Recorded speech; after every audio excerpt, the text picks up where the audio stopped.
amazing to see you. I'm so excited to have you here It's today. terrific. Welcome. How exciting. Yes, this is my hero right here, Dr. Dan Tomasulo. I'm excited to introduce him.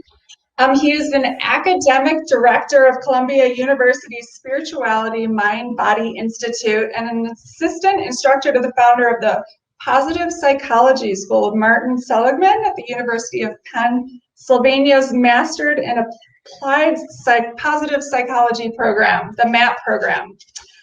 He's a licensed clinical psychologist with over 25 years as an experienced clinician, and he's the creator of the interactive behavioral therapy, very interesting, the most widely used form of group therapy for people with intellectual and psychiatric disabilities.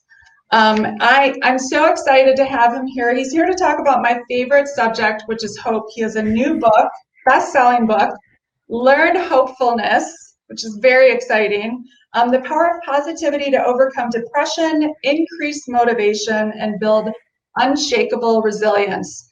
So I'm super excited to have Dr. Tomasulo here today to talk about healing through the power of hope. Welcome. Thanks so much, Catherine. It's a real treat to be here, and I'm going to show my slides. So if we can get those up, I want to begin with talking about what was going on before COVID-19. If we're going to talk about hope, we want to see really what's happened in the last year, right? So before COVID.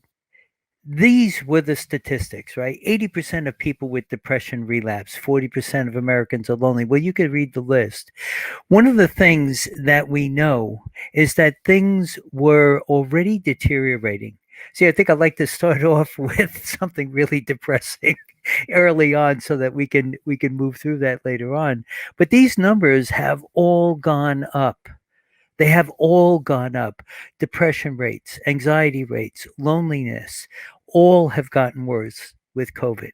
So, as we start coming to this pivot point, it's important to know a little bit about what is needed.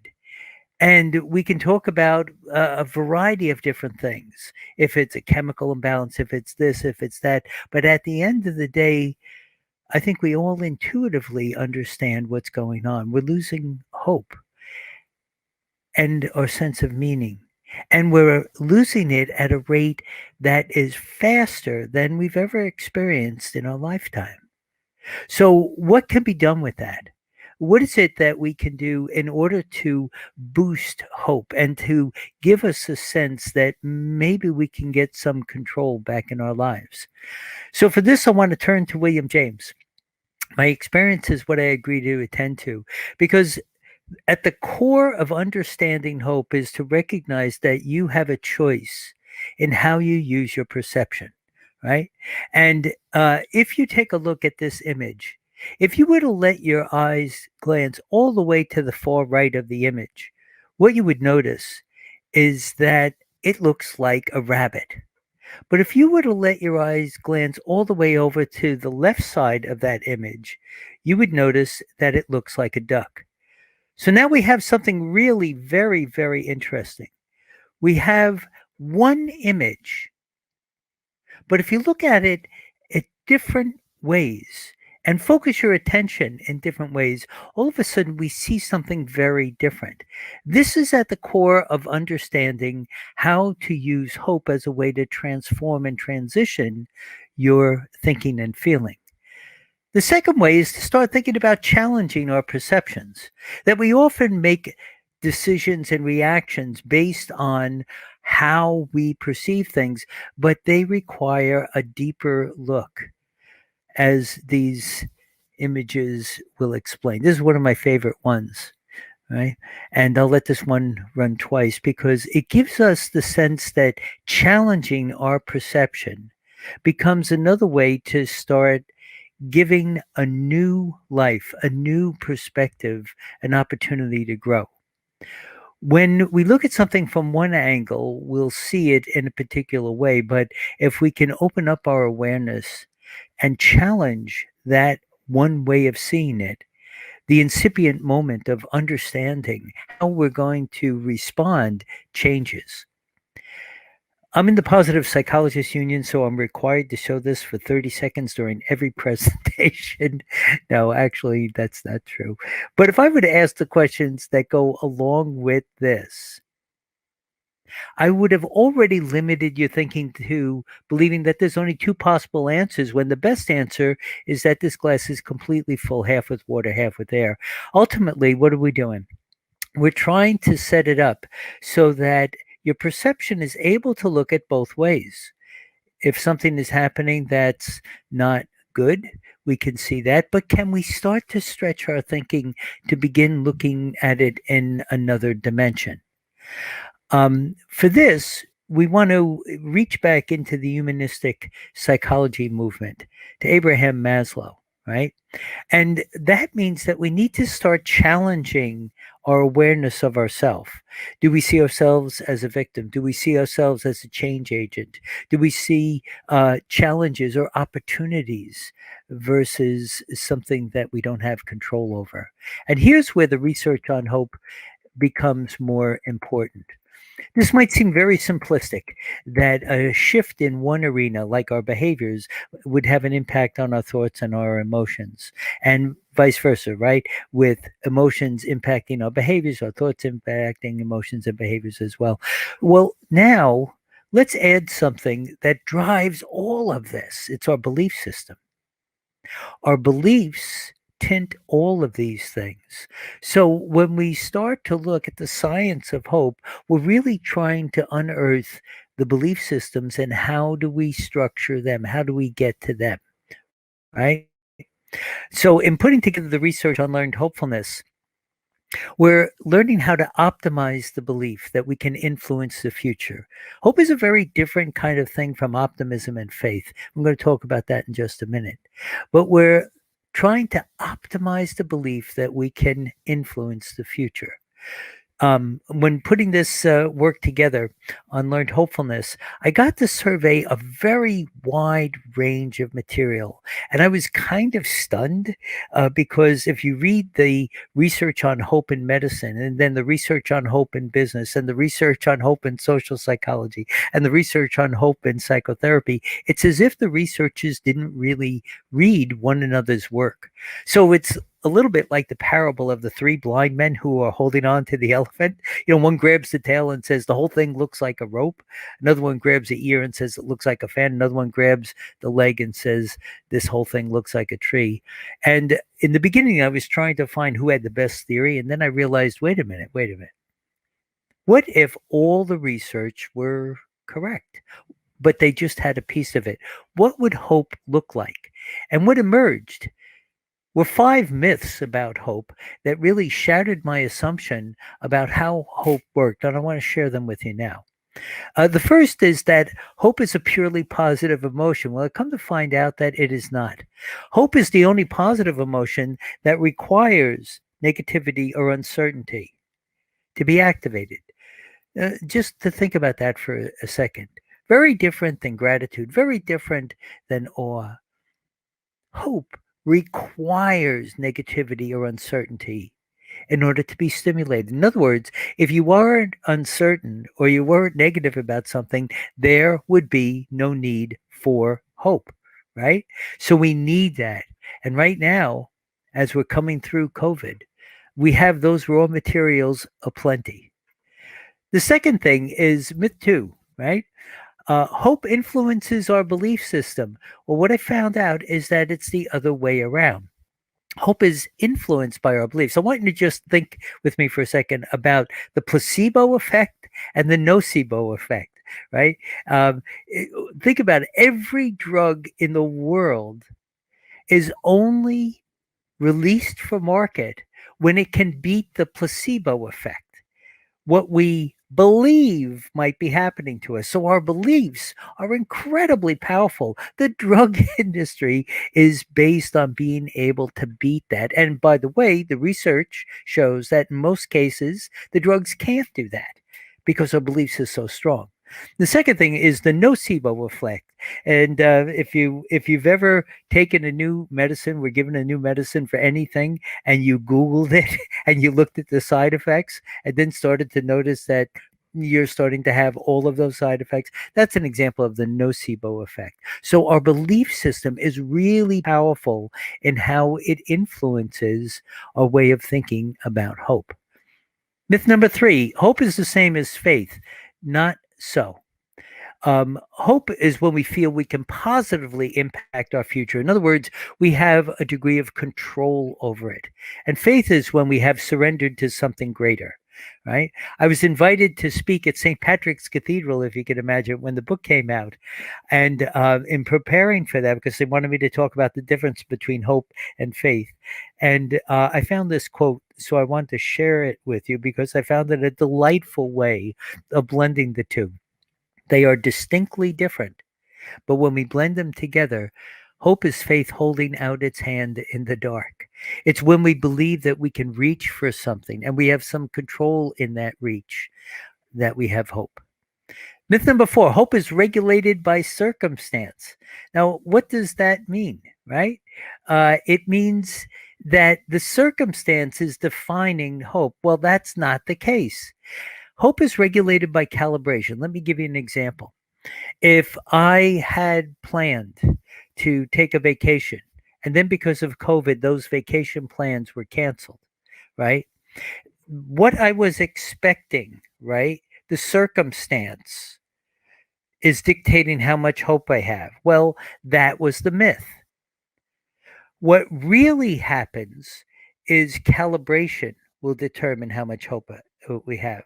If you can bring a far off goal closer to you, if you can say, all right, I can't go on a cruise or I can't take an airplane someplace, but what I can do is drive to a state park and have some free time there. You calibrate your goal. You bring it closer and closer to what is possible. The moment you do that, the moment you calibrate, your belief system gets activated because you know you can control this. The other one you couldn't control, the calibration allows you to set a goal that is controllable.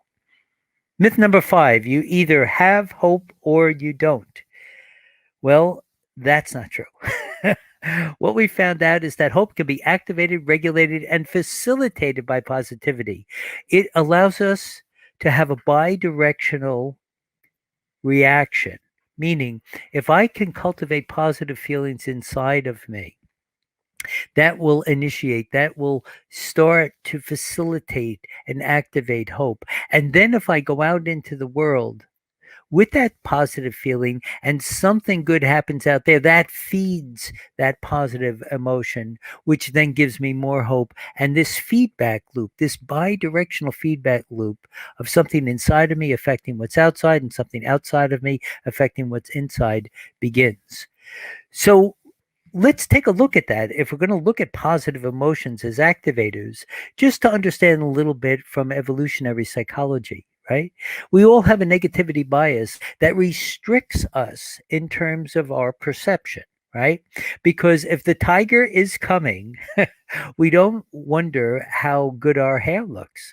We worry about getting away from it. So negative emotions restrict us, but positive emotions help to build resources. So more than just feeling good, we start making connections with others and building those resources outside. I've likened this to pebbles and feathers, that negative thoughts are like pebbles. They're stronger typically than positive thoughts. But no one great big good thing is going to change your life. We don't get massive feathers that balance everything out. It tends to be a little bit more like this, that we need a lot of little feathers in order to make this shift. Can the feathers outweigh the pebbles? Absolutely. But you need a lot of them, which means cultivating positivity on a regular basis, small doses of it, like little bits of nutrition, emotional nutrition, that's what's going to change us. Not one, it'd be like saying one great big good meal is going to cure you, right? No, it's how you eat on a regular basis. Same thing with positive emotions. With negative emotions, they pull us down, right? And we ruminate with it, and that keeps us pretty well stuck.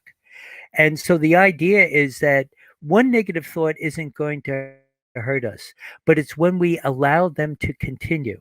And so, a great big intervention that you can do to help your positivity is to recognize you don't want the avalanche to start.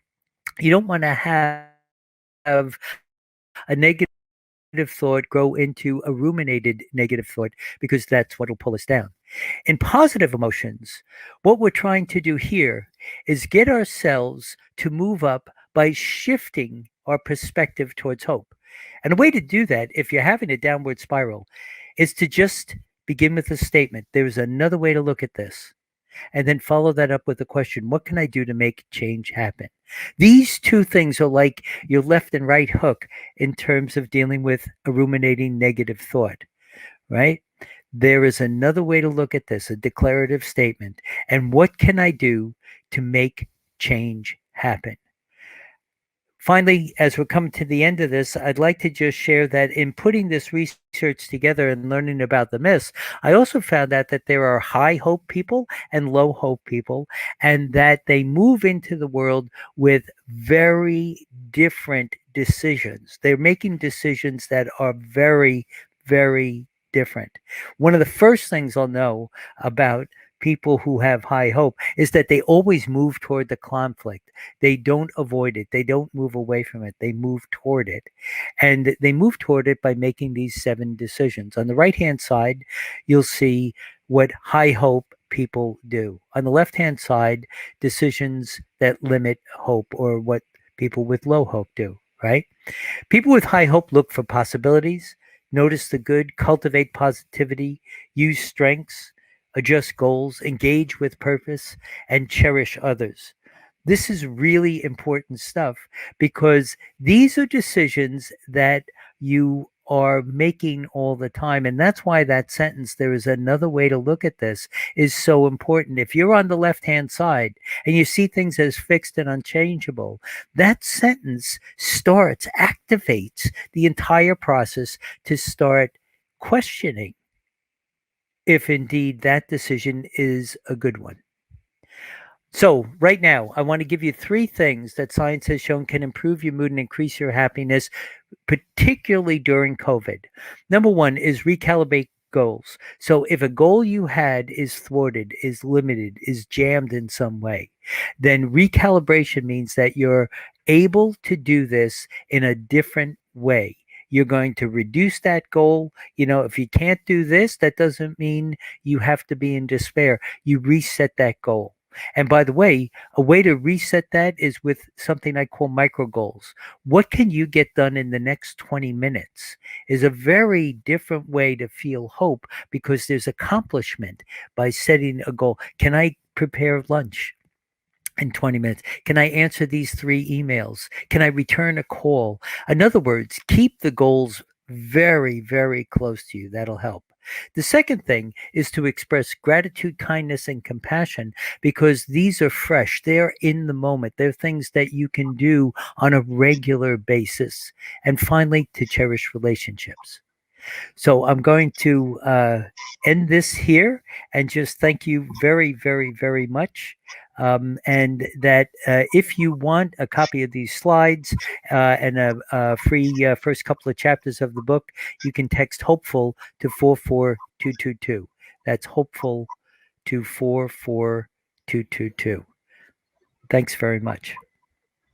Wonderful. Thank you so much for joining us. I love all of those incredible solutions and your theories and how you're operationalizing hope. And I definitely text. I'm going to text Hopeful, so that's exciting to learn more about it. And I could spend hours with you. So I'm looking forward to getting to know you further and chatting more with you, and definitely getting your book and learning all about your work. So thank you so much for joining us today and sharing the work you're doing globally on hope. It's so very important. Thank you for inviting me, Catherine. A pleasure. Great. All right. Thank you. And on to our next.